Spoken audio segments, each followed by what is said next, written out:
जो हमारा असली जो अंतरतम है, जहाँ हमारा केंद्र में हमारी आत्मा विराजमान है, जहाँ समय शिव विराजमान है, उसके बारे में कुछ नहीं बताया जाता। बिल्कुल जी स्वामी जी। और हम बाहर के थोथे विचारों से ग्रसित हो गए, तो शिव रात्रि के बारे में हमको जो पौराणिक कहानियाँ बताई गई हैं, जी उतना स्वामी जी। हमको पता है कि शिव कोई हमारे बहुत पहले कोई बुजुर्ग थे, उनकी कहानी सुनते हैं, ऐसा कुछ है। तो उससे वो कहानी प्रतीकात्मक है, उसमें रहस्य का किसी ने खोला नहीं कि शिव और शक्ति ये है क्या।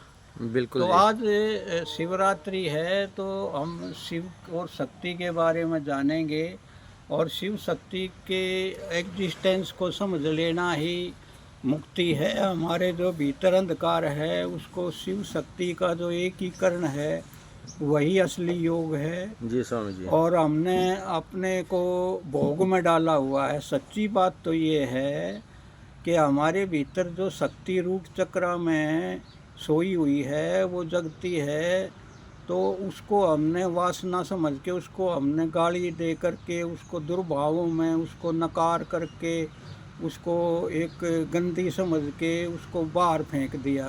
जी स्वामी जी। और सच्चे मायनों में वही पहला शक्ति का जो मूल स्रोत है, वो वही है। जैसे ज़मीन से पेट्रोलियम, क्रूड पेट्रोलियम निकलती है, और उसी को रिफाइन करके हम शुद्ध पेट्रोल बनाते हैं। तो आदमी के जीवन में जो शक्ति का पहला उद्गम है, वह हमारी काम शक्ति है। तो काम शक्ति ही पार्वती है, लेकिन हमने उसको ऊपर है ना वर्जना की तख्ती, और उसको गंदे उसमें धकेल रखा है। तो सबसे पहले तो आप अपने भीतर जो शक्ति है उसकी पूजा करो। उसकी पूजा ही शक्ति पूजा है, और उसको पूजा भाव से जब आप देखोगे, तो उसका रूपांतरण होके उसका शुद्धिकरण होता है। वही रिफाइनरी में जा कर के शिव को जगाएगी, और वही काली दुर्गा बनेगी। तो पहले तो ये है, अपने शक्ति पूजा के बिना शिव तक कोई नहीं पहुंच सकता। शक्ति ही शिव को जगाती है। तो शक्ति आप में जगे, तो उसको बहुत पूजा भाव से, स्वीकार भाव से वेलकम करो, जी और स्वामी जी। प्रार्थना करो कि हे माते, हम अज्ञान में हैं, आज तक हमने भोग की तरह आपका इस्तेमाल किया, हमको योग सिखाओ। जी तो स्वामी जो जी। परम योगा है, वो जब शक्ति उद्रोगामी होकर के शिव को मिल जाती है, दैट इज परम योगा। जी तो स्वामी जी। हमारे ही भीतर शिवा हैं, हमारे ही भीतर शक्ति हैं। हमारी जो प्योर कॉन्शियसनेस है, वो शिव है। और शक्ति जब उद्रव होती है रूपांतरण होके, तो वही शिव को जगाती है और उसी में लीन हो जाती है। जब शिव और शक्ति एक हो जाते हैं, तो वही अद्वैत है, वही परम ज्ञान है, वही सब कुछ है। तो अद्वैत का शास्त्र आपने उपनिषदों में पढ़ा, लेकिन जब आपको एग्जिस्टेंशियल अनुभूति नहीं होती, तब तक वो सब सुनी हुई बातें हैं। तो आप शास्त्रों में जो भी कुछ सुनते हैं, वो सुना हुआ है, वो आपका नहीं है, वो उधार ज्ञान है। जी स्वामी जी। असली ज्ञान तो आपके भीतर से, वो आपकी शक्ति रिफाइंड होके उधर होगी, तो वो असली ज्ञान देगी, वो असली अनुभूति देगी।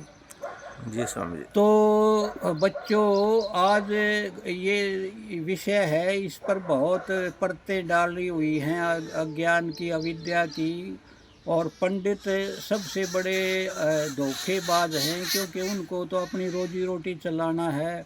वो तो मंदिर बना करके और लोगों को कहेंगे कि इस पर जल डालो तो पाप तुम्हारे धुल जाएंगे, और उनकी रोजी रोटी चलती है। असली विद्या, असली ज्ञान कोई देगा नहीं।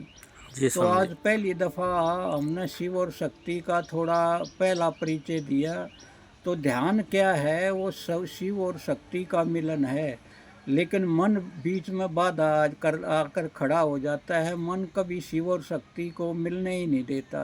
जी स्वामी जिस जी। दिन शिव और शक्ति मिल जाते हैं, उसी दिन मोक्ष को प्राप्त हो जाते हैं। लेकिन बीच में हमारी मान्यताएं, धारणाएं, पूर्वाग्रह परंपराएं इतना कचरा आ जाता है तो वो शिव शक्ति को नहीं मिलने देता।